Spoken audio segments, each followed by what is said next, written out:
Hello dear students, welcome to professor SP Goyal जाइएस classroom.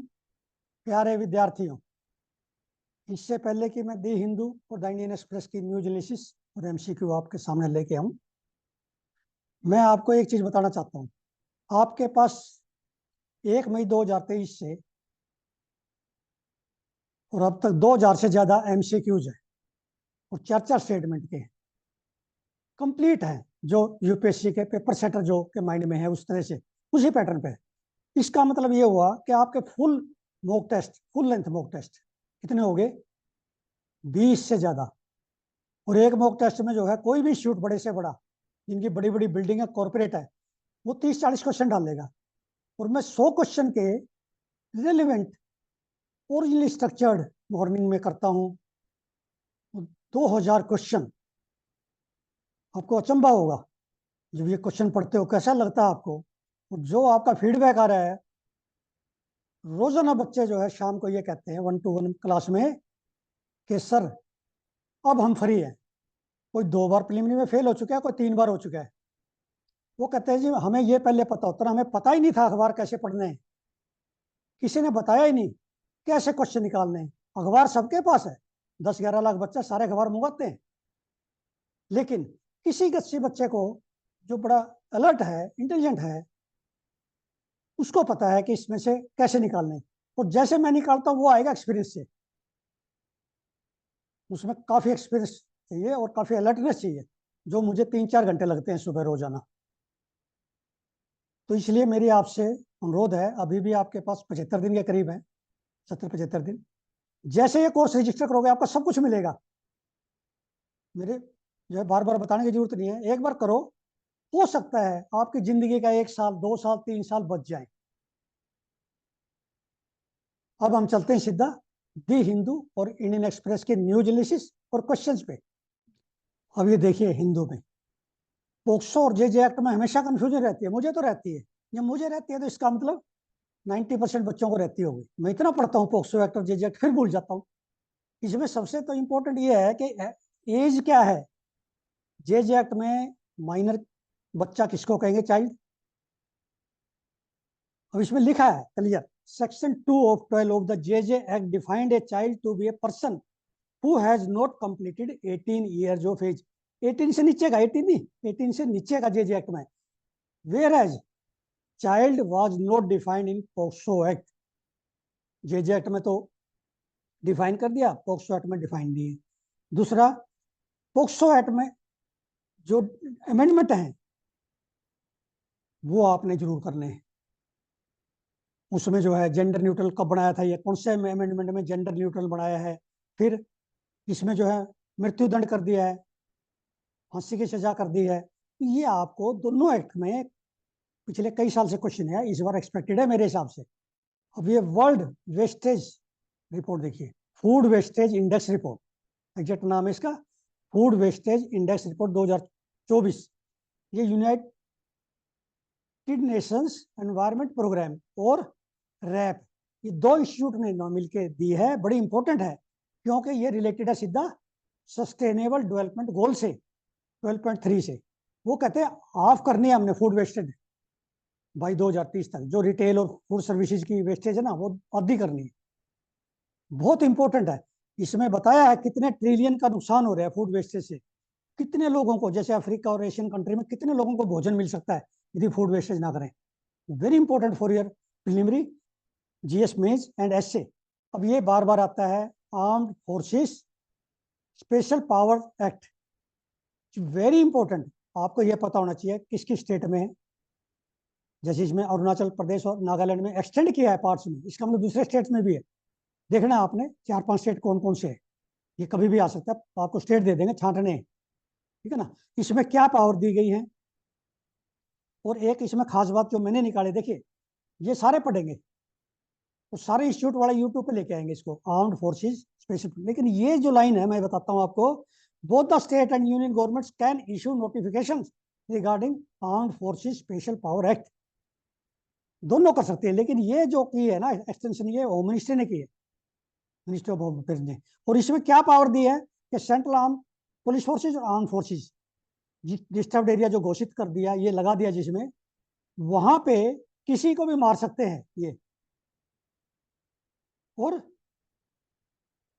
उनकी arrest और सर्च बिना किसी वारंट के, इंश्योर प्रोटेक्शन, प्रोसिक्यूशन नहीं हो सकती आर्म फोर्सेस के पर्सनल कोई, और लीगल सूट्स उन पे नहीं डाले जा सकते without union government sanction. Union government की सैंक्शंस के बगैर, कंडीशन है, एब्सोल्यूट प्रोटेक्शन नहीं है उनको। अब ये देखिए कितनी इंपॉर्टेंट जो है ये न्यूज है, किसी ने नहीं देखी। मैं इस न्यूज को लाने का मेरा पर्पज ये है, मैं रोजाना 2-3 न्यूज के माध्यम से ये बताता हूँ कि ये कोई नहीं देखेगा, देखेगा तो ये 4 स्टेटमेंट ही निकालेगा जो मैंने निकाल दिया एज बायोलॉजी का स्टूडेंट होते हुए। एंथ्रेक्स डिजीज बड़ी इंपॉर्टेंट है, कोच रॉबर्ट कोच ने इस पर काम किया है और ये बताया है कि किसी बीमारी का कारण क्या, कैसे हो सकता है, उसको कैसे हम मल्टीप्लाई कर सकते हैं, कैसे उसको आइसोलेट करते हैं, ये रॉबर्ट कोच ने बताया था। मैंने अपने जो है एमएससी पीएचडी में पढ़ा है ये। एंथ्रेक्स जो है ऐसी बीमारी है जो ह्यूमन में भी आती है, लाइफ स्टॉक में भी आती है। इसमें देखिए मैंने क्वेश्चन कैसा निकाला है। अभी ये लाओस में स्प्रेड हो गई है, लाओस एशियन कंट्री है, उसमें आ गया, इसलिए ये क्वेश्चन करंट में आ गया, अदरवाइज तो ये स्टैटिक का भी है question. Anthrax spreads through bacteria in soil, bacillus से आती है ये, infects grazing life stock and wild animals, दोनों को करती है, ये याद रखना, वाइल्ड एनिमल्स को भी करती है। और ग्रेजिंग स्टॉक को चले जाते हैं तो उसका क्या होता है, जब हम कांटेक्ट में आएंगे ना ह्यूमन या स्पोर से बैसिलस के, वो हमारे अंदर भी आ जाती है। और ग्राम नेगेटिव बैक्टीरिया से आती है ये ग्राम पॉजिटिव होता है, ग्राम नेगेटिव, 2 तरह के बैक्टीरिया है, ये दोनों अलग अलग पता होना चाहिए आपको। जेंथोमोनास है, सीडोमोनास है, ये सारे ग्राम नेगेटिव है, ये इंपॉर्टेंट है इस तरह से। अब ये हिंदू में टीबी पे मैंने अब तक शायद 40-50 आर्टिकल दे चुका हूँ टीबी पे। टीबी पे एक क्वेश्चन आएगा आपका प्रीलिमिनरी में 1 महीने में, और ये साइंस पेज में जरूर आता है आर्टिकल, आज भी साइंस पेज पे है। इसमें से एक क्वेश्चन देखिए, ये आर्टिकल पढ़ना है, इसमें से इंपॉर्टेंट पॉइंट निकालो 10-15 प्रीलिमिनरी के। मेन का मैंने एक क्वेश्चन निकाला है, what are the challenges to eliminate TB by 2025। क्या चैलेंजेस, इसमें 6 पॉइंट लिखे हैं शुरू में पहले पैरे में, आप देखो कहीं नहीं मिलेंगे किसी किताब में, किसी मैगजीन में। पहले पैरे में 6 पॉइंट लिख दिए इसने, की चैलेंजेस। मैं ये दिखाना चाहता हूँ, ये कोई नहीं निकालेगा, मेरे स्टूडेंट निकालेंगे, सिर्फ ये 6 पॉइंट लिखने हैं आपने और कहीं से नहीं लिखना। 6 पॉइंट लिख दिए तो 10 में से 8 नंबर, नहीं तो 4 नंबर। वो चलिए कितने इंपॉर्टेंट, ये तो आपके वर्ड लिमिट होगी इसमें, 6 पॉइंट छोटे छोटे लिखे हैं इसने वर्ड लिमिट में, और बिल्कुल मीनिंगफुल एग्जैक्ट एक्सप्रेशन जो यूपीएससी मांगती है वो है ये। तो ये आर्टिकल पढ़ने के बाद इसमें से 8-10 क्वेश्चन निकालो प्रीलिमिनरी के स्टेटमेंट्स, और ये क्वेश्चन आप मेन का अटेम्प्ट करके मेरे को भेजना आपने, XDR MDR TB क्या है, ठीक है ना, और गवर्नमेंट ने क्या मैयर लिए हैं। और इसमें 3 चीज बड़ी इंपॉर्टेंट, डी, पहला डिटेक्शन डायग्नोस, फिर ड्रग, और फिर न्यूट्रिशन। जो न्यूट्रिशन है, 3 चीज बड़ी इंपॉर्टेंट है इसमें। हम ड्रग पर ध्यान दे रहे हैं, न्यूट्रिशन जैसे गवर्नमेंट 500 रुपए देती है टीबी पेशेंट्स को जो रजिस्टर्ड है पर मंथ डीबीटी में, उनके न्यूट्रिशन के लिए। सोशो इकोनॉमिक भी फैक्टर साथ है ड्रग के साथ, इसमें बायोलॉजिकल सोशो इकोनॉमिक दोनों है। Early diagnosis is the most important, और डायग्नोस के क्या टेस्ट हैं वो आपको पता होना चाहिए। अब ये एलिफेंट कॉरिडोर के बारे में है, एनवायरनमेंट का, बड़ा इंपॉर्टेंट है, ऐसे क्वेश्चन आपको नहीं मिलेंगे किसी किताब में भी, किसी मैगजीन में नहीं मिलेंगे। डुलुंग सुबानसिरी एलिफेंट कॉरिडोर, भाई सुबानसिरी का नाम आ गया, इसका मतलब आसाम जरूर है। सुबानसिरी रिवर है, ट्रिब्यूटरी है ब्रह्मपुत्रा की। ये डुलुंग सुबानसिरी एलिफेंट कॉरिडोर है, अरुणाचल प्रदेश आसाम का। ये डुलुंग आपने देखना कहाँ पे, ठीक है।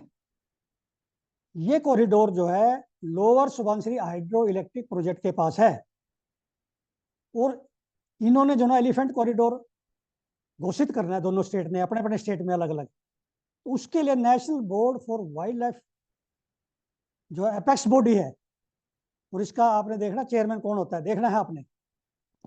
एक आपने ये भी चेक करना है, इसने national board for wildlife कब कॉन्स्टिट्यूट हुआ था, कौन से एक्ट में हुआ था। It's in my view it should be wildlife protection act 1972, please check it. अब ये आर्टिकल एक्सप्लेन्ड पेज पे governor assent to state law, ये आपने पढ़ना है, सेंट्रल स्टेट रिलेशन में मेन में काम लिखने में आएगा, मेन एग्जामिनेशन में काम आएगा।